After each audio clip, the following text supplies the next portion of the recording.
Yo, what's going down, Green Screen Entertainment fans? Your homie Jay Green back right now with my thoughts and my feelings on the brand new Good Fortune. Now, this movie was written and directed by Aziz Ansari, and obviously it stars Aziz Ansari, Seth Rogen, Keke Palmer, damn! Johnny Utah, I am an FBI agent! and Sandra Oh. Now, for those of y'all out there who have no idea what this movie is all about, we are basically following Aziz Ansari's character, a guy who is down on his luck, and he is shown by a somewhat, let's say, guardian angel that his life has value and is worth living, even if he isn't.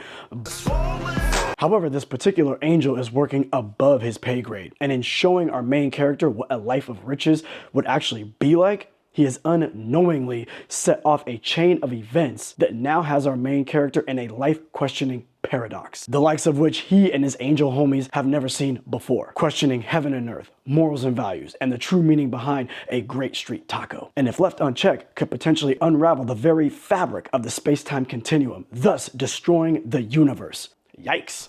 Not really, though.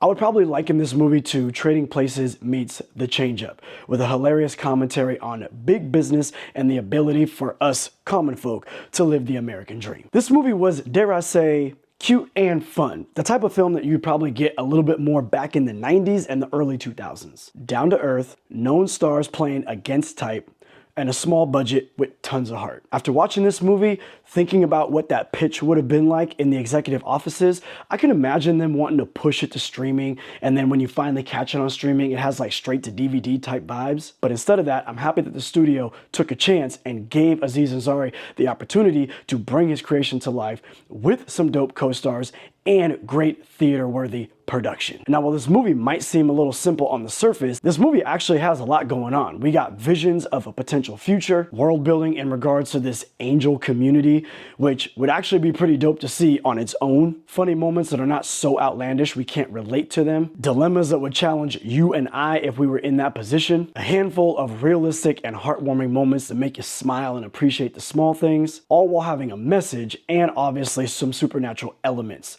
And for Aziz Ansari's writing and directorial debut, I think this guy hit it out the park. Now, while I thought this movie was great, and I do think that you should head out to the theater to check it out, unfortunately, I feel like this movie is not gonna get all the love that it actually deserves. Based on the average moviegoer these days, everybody really just wants to see big spectacle or something that's coming from an already known IP, which is exactly the reason why I do think that you should go check this movie out, because of the fact that it is not those things. For some of y'all out there who say that's all that there is, this right here is a wholly original film with its own message, its own intentions, and it is a standalone situation. Perfect date night movie, fun for everybody, uplifting, and definitely something that might put a smile on your face if you out there have been hustling, but you haven't really seen the fruits of that labor fully coming to fruition. In my experience, laughter and perspective is always the best medicine, and this movie will give you just that. So I definitely encourage y'all to go check it out, because I think you're gonna have a really good time.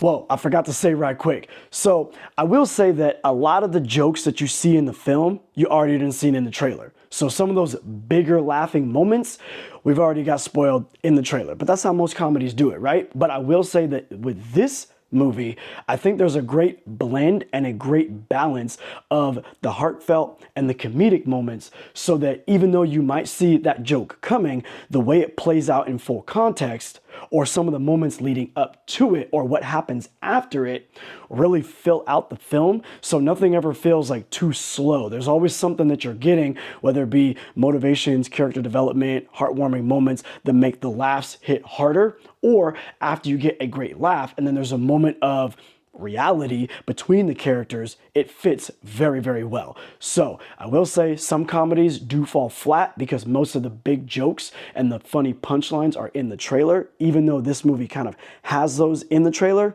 the movie still provides greatness all the way through. So hopefully I've given y'all enough to entice you to want to check this movie out. If you've already seen it, comment below, let me know what y'all thought. Your homie, Jay Green, I'm out.